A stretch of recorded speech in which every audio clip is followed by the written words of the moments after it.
Muy buenas noches, queridos hermanos. Qué especial poder compartir con ustedes en este momento. Me siento muy agradecida con Dios, muy inspirada. Me alegra mucho verles. Hay varias caras conocidas y algunas nuevas. Y me alegra mucho que se sigan preparando porque es muy importante para cada ministerio donde ustedes están. En esta noche vamos a hablar sobre la tercera persona de la Trinidad, el Espíritu Santo. Pero vamos a hablarlo de una manera panorámica, ya que hay un curso especialmente sobre el Espíritu Santo donde van a profundizar y van a aprender otras cosas. Pero sin duda la palabra hoy nos tiene un gran banquete. Acompáñenme en una oración para poder empezar este tiempo. Querido Padre Dios poderoso, te agradezco por esta oportunidad. Gracias por la vida que nos das.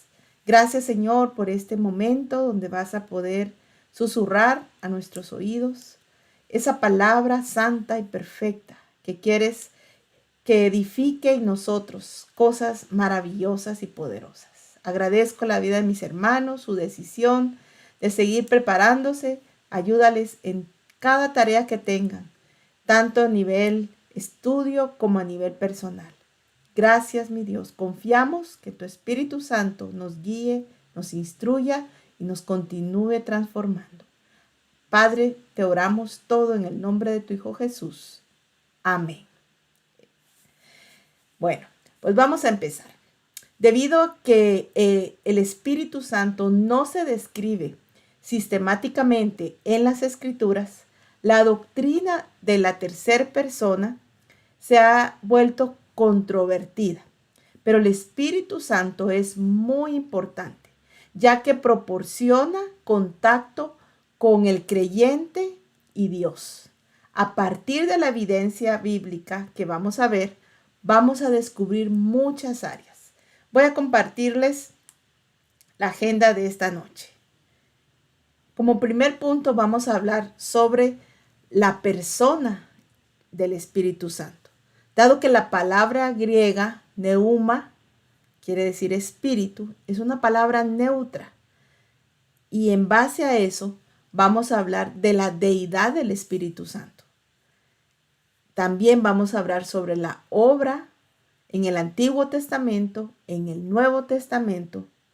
También vamos a echar un vistazo a los credos que se usaban en el primer siglo, donde vamos a descubrir, vamos a profundizar en ver qué importante era para los discípulos del primer siglo poder tener una forma de defender su fe a través de ciertos credos. Vamos a verlo de una forma histórica y también vamos a compartir las implicaciones teológicas que tiene el Espíritu Santo. Y por último tendremos una dinámica grupal. Entonces, hablemos sobre el Espíritu Santo y la persona. La deidad del Espíritu Santo no se establece tan fácilmente como lo es la deidad del Padre y del Hijo. Sin embargo, hay varias bases sobre las cuales se puede concluir que el Espíritu Santo es Dios de la misma manera y en el mismo grado que lo son el Padre y el Hijo. La deidad del Espíritu Santo, primero debemos notar que varias veces en la primera escritura que vamos a ver, las referencias que hay al Espíritu Santo son intercambiables con referencias a Dios. Acompáñame a leer Hechos 5, una escritura muy conocida por todos nosotros. Hechos 5, versículo 3 y 4, que dice así: Ananías le reclamó a Pedro: ¿cómo es posible que Satanás haya llenado tu corazón para que le mintieras al Espíritu Santo y te quedaras con parte del dinero que recibiste por el terreno? Versículo 4. ¿Acaso no era tuyo antes de venderlo? Y una vez vendido, ¿no estaba el dinero en tu poder? ¿Cómo se te ocurrió hacer esto? No has mentido a los hombres, sino a Dios. Como resultado, ha habido cierta renuencia a discutir el espíritu por temor a dicha discusión. Pero aquí vemos muy claro que tanto se dice, no has mentido a los hombres sino a Dios, pero también antes decía que cómo es posible que se le haya mentido al Espíritu Santo. Es importante que veamos esa parte, que es intercambiable tanto para Dios y el Espíritu.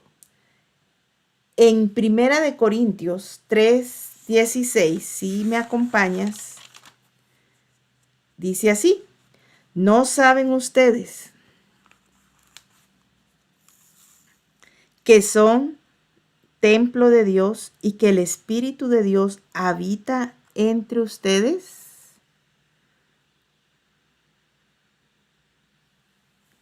Este es otro pasaje. Espíritu Santo y Dios se usan indistintamente. Es una discusión de Pablo sobre el cuerpo del cristiano. Es importante que veamos que en estas dos escrituras, que se está hablando de Dios y del Espíritu Santo, se deben de ver de la misma manera. Plenamente Dios, plenamente el Hijo y plenamente el Espíritu Santo.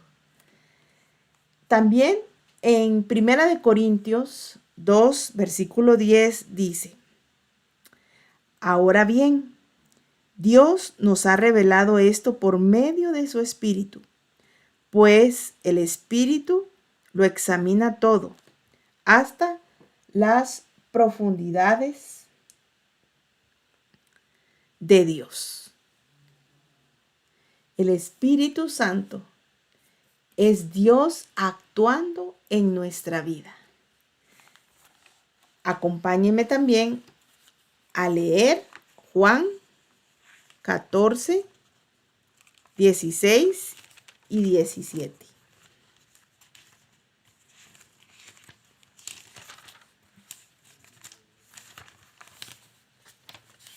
Que dice así: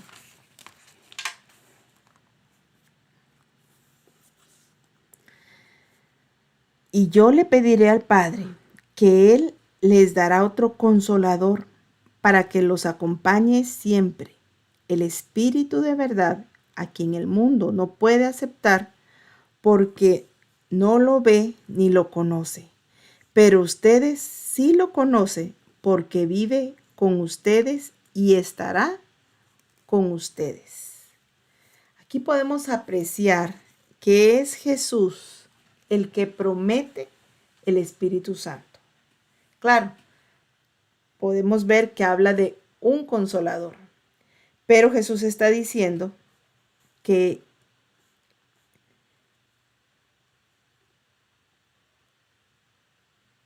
es importante lo que va a pasar cuando Él no esté, que el Espíritu Santo va a venir porque hace un trabajo especial con cada uno de nosotros. Nos guía y nos ayuda a seguir transformándonos. Escuchemos lo que dice Romanos 15. Romanos 15, 19. Que dice así: mediante poderosas señales y milagros por el poder del Espíritu de Dios. Así que habiendo comenzado en Jerusalén, ha completado la proclamación del Evangelio de Cristo por todas partes hasta la región de Iliria. Si vemos, cada escritura nos ha confirmado el trabajo que hace y que el Espíritu Santo debemos de verlo como Dios mismo haciendo una obra planeada por el Padre y por el Hijo. Escucha lo que dice Juan 16:13. Pero cuando venga el Espíritu de la verdad, Él los guiará a toda la verdad, porque no hablará por su propia cuenta, sino que dirá solo lo que oiga y les anunciará las cosas por venir. De esta manera podemos ver cómo se manifiesta y cómo en cada escritura que leímos, y hay otras escrituras que nos ayudan a reforzar esa tercera persona de la Trinidad. Nosotros vemos al Padre con mayúscula, al Hijo con mayúscula y al Espíritu Santo muchas veces con minúscula. Pero en base a las enseñanzas de la Biblia, notamos que necesitamos verlos en el mismo nivel. El Padre no es más que el Hijo no es más que el Espíritu Santo no es más que el Hijo, ni tampoco más que el Padre.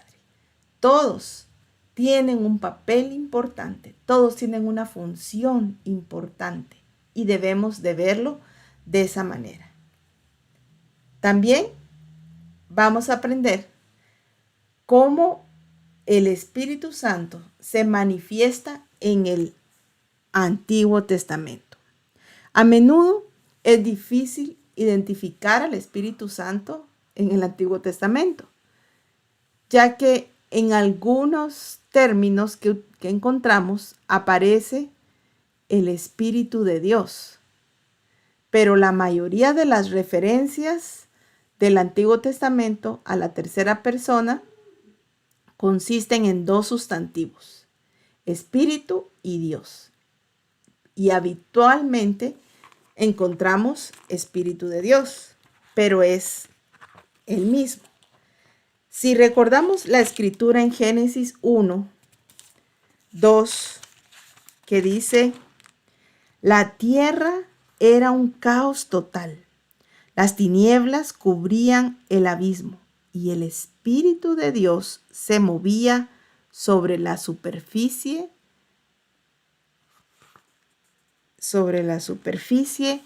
de las aguas. Qué increíble que aquí el Espíritu de Dios está presente en la creación.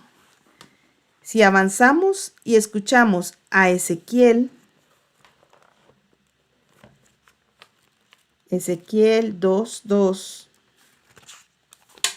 dice así: mientras me hablaba, el Espíritu entró en mí, hizo que me pusiera de pie y pude oír al que me hablaba. ¿Qué obra está haciendo acá el Espíritu? Está inspirando a los profetas. También en 2 de Samuel 23, 2 de Samuel 23:2, vamos a encontrar cómo el Espíritu Santo se manifiesta.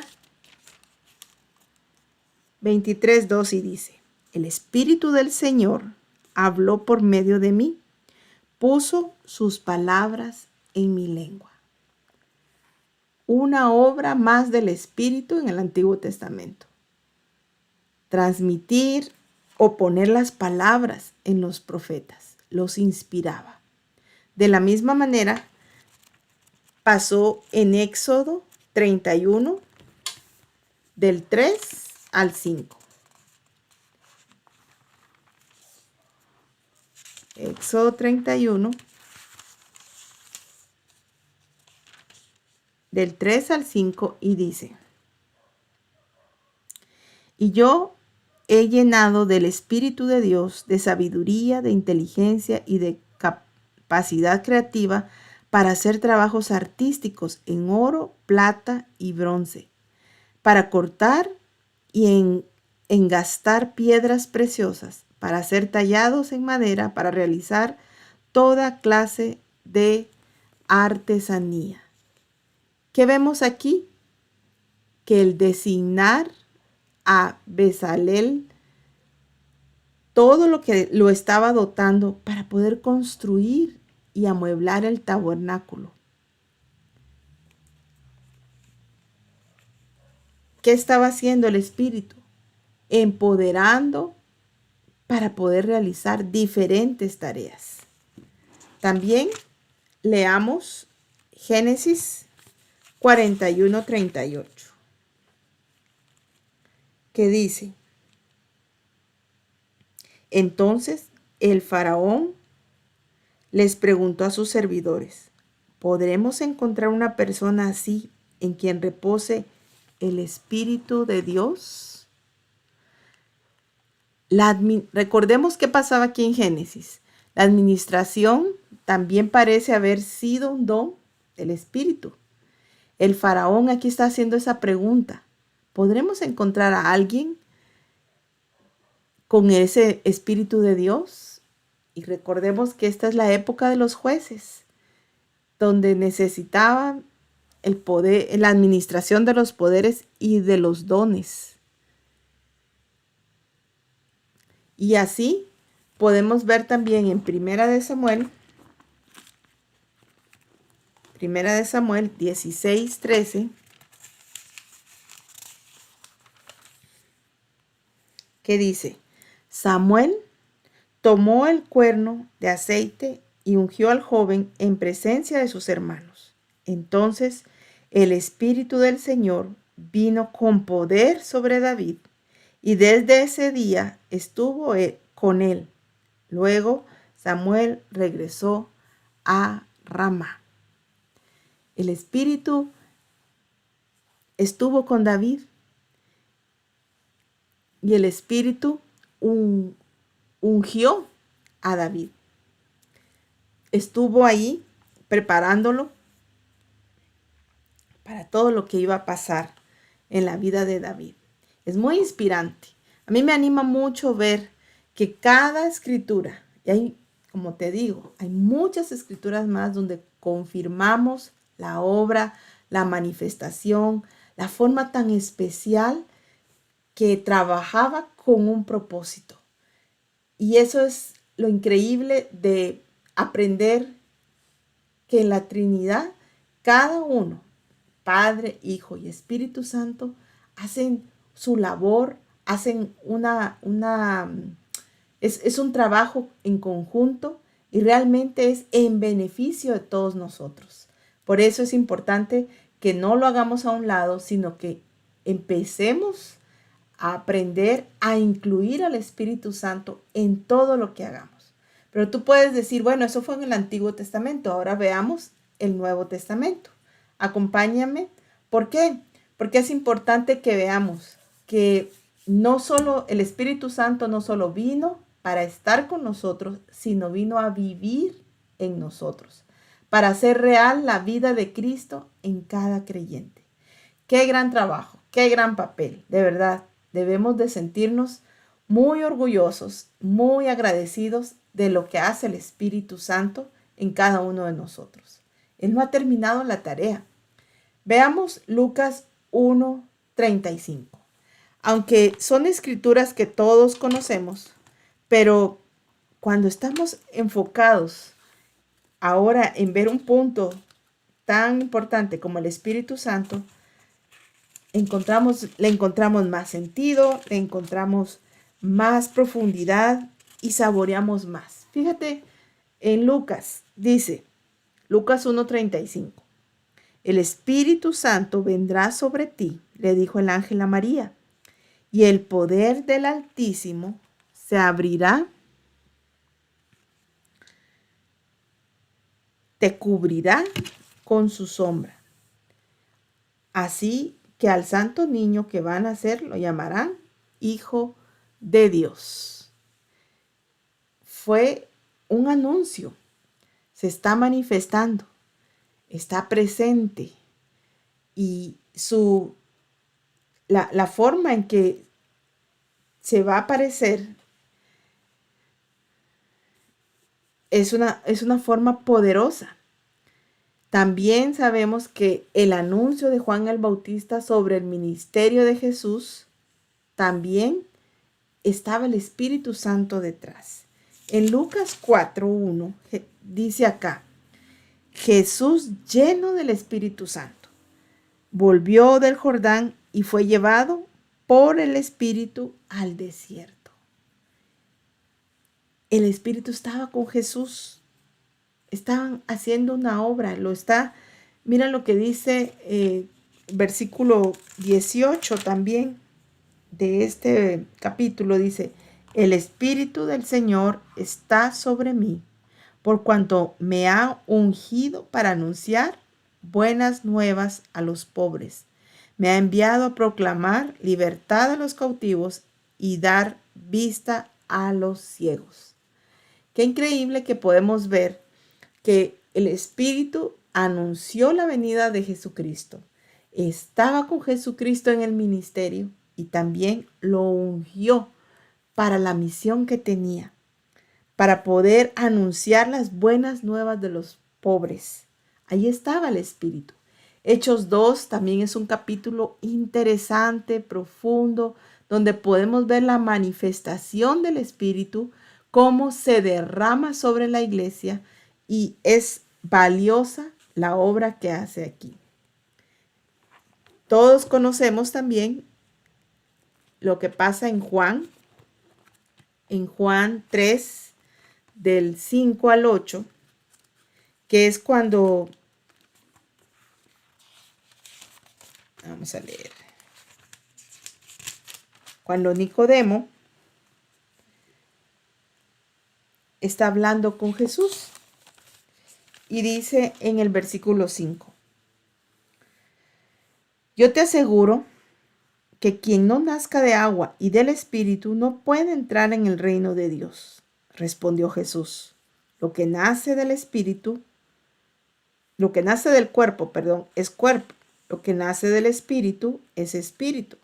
No te sorprendas que te haya dicho, tienen que nacer de nuevo. Un nacimiento nuevo. ¿Para qué? Para que el Espíritu Santo esté en cada creyente. Y me encanta la siguiente escritura.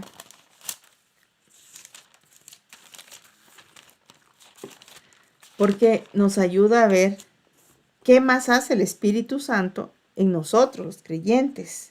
Dice, nosotros en cambio, siempre debemos dar gracias a Dios por ustedes, hermanos amados, por el Señor, porque desde el principio Dios los escogió para ser salvos mediante la obra santificadora del Espíritu y la fe que tienen en la verdad. Si te das cuenta, el Espíritu nos santifica. Tiene una labor maravillosa que debemos aprovechar, que debemos sentirnos agradecidos. Por supuesto, pueden haber muchas dudas, pero la palabra siempre nos va a llevar a encontrar la verdad. Mira lo que dice Juan 16, 8. Dice, y cuando Él venga, convencerá al mundo de su error, y en cuanto al pecado y a la justicia y al juicio. En cuanto al pecado, porque no creen en mí. Es Jesús hablando sobre la obra del Espíritu Santo. El Espíritu Santo también nos ayuda en la convicción del pecado. Todo esto, hermanos, es maravilloso y es parte, una pincelada de la obra maravillosa que tenemos en el Espíritu Santo. Dime si no, tenemos que sentirnos agradecidos, tenemos que valorarlo, tenemos que sentirnos dichosos, porque el plan de Dios es perfecto. No debemos dudar, no debemos enfocarnos solo en una persona de la Trinidad o en dos, sino en las tres. Y vamos a ver el siguiente tema que te mencionaba sobre los credos. En el primer siglo se hicieron los credos para poder defender la fe. Siempre han habido herejías y habían personas, ¿verdad? Que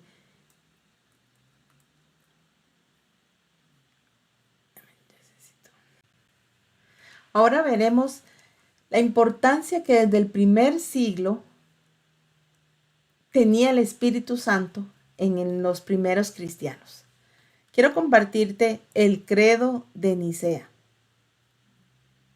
El credo de Nicea se escribió, se estableció la primera la primera vez en el 325 después de Cristo, y fue elaborado por los obispos reunidos ahí en Nicea. Fue convocado también el emperador Constantino y fue básicamente para responder a la herejía de los arrios. ¿Quiénes eran los arrios? Bueno, era un grupo que negaba la plena divinidad de Cristo. Más tarde, en otro concilio, ¿verdad?, se completa y afirman la divinidad del Espíritu Santo. No sé cuántos de ustedes se familiarizan con el credo. A mí me hizo remontar algunos años, en mi infancia. Yo me aprendí este credo de memoria. Y esta parte que tengo subrayada dice: creemos en el Espíritu Santo, Señor y dador de vida, que procede del Padre y del Hijo, que con el Padre y el Hijo recibe una misma adoración. Tú te puedes preguntar, ¿y para qué servían los credos? Bueno, servían como una regla de fe para toda la iglesia. Ayudaban a rechazar herejías, porque ellos enfatizaban la enseñanza correcta tanto del Padre, del Hijo y del Espíritu Santo. Se dejaron de practicar, sí, se dejaron de practicar, pero hay algunos lugares donde todavía se practican y, como te digo, lo hacen para defender la fe. Aquí también tengo un cuadro comparativo sobre el credo de Nicea y el credo de Atanasio. Básicamente, ambos, ¿verdad?, hablan. Tengo aquí la parte subrayada, dice que explica el credo de Atanasiano, explica el Espíritu, que el Espíritu procede del Padre y del Hijo y es coeterno e igual a ellos. O sea, si te das cuenta, la primera enseñanza o las enseñanzas primarias del primer siglo, nunca había inferioridad uno del otro. Entonces, en base a eso, podemos ver que los credos se utilizaban para defender la fe verdadera. Eso es principalmente, ¿verdad?, afirmando la divinidad del Espíritu Santo. Ya te compartí esa parte que está en color turquesa, ¿verdad?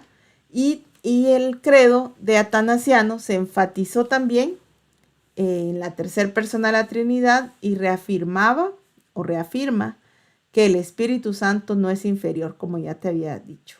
Entonces, los credos han servido como marca de ortodoxia. Ayudaban también a confesar la fe en el Espíritu Santo y era un signo para estar en comunión de la iglesia histórica. Hoy se siguen, como te mencioné hace un ratito, usando en algunas iglesias católicas, ortodoxas, anglicanas, luteranas, y también hay algunas iglesias evangélicas, ¿verdad?, que lo toman como una referencia doctrinal, pero realmente son un ancla histórica frente a nuevas herejías. ¿Ayudaría hoy que nosotros nos aprendiéramos los credos?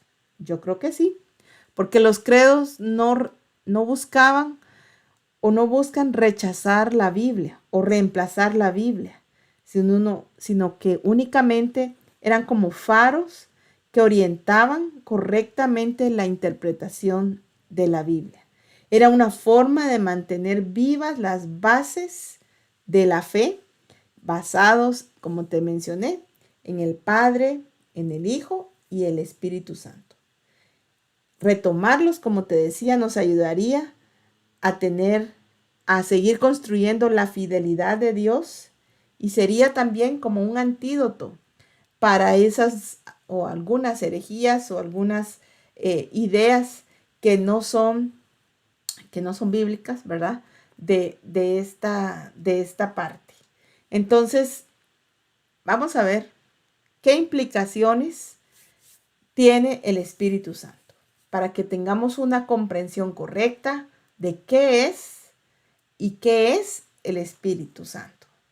En primer lugar, vemos que es una persona, ya vimos, porque tiene el mismo nivel o el mismo poder de Dios y de Jesús.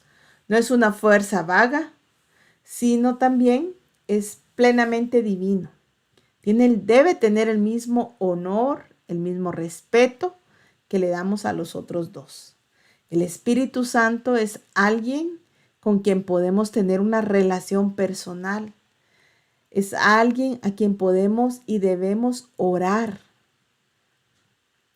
El Espíritu Santo es uno con el Padre y el Hijo. Su obra es la expresión y ejecución de lo que los tres han planeado de manera juntos. Dios no está lejos en el Espíritu Santo. El Dios triuno se acerca tan cerca que realmente entra en cada creyente. Y quiero compartirte que realmente, no sé, pero a muchos les cuesta más que a otros incluir al Espíritu Santo en sus oraciones, porque estamos muy acostumbrados a enfocarnos en el Padre y en el Hijo. Un profesor, el doctor Kinnard, nos decía: no tengas miedo, tú puedes orarle al Espíritu Santo, agradécele al Espíritu Santo.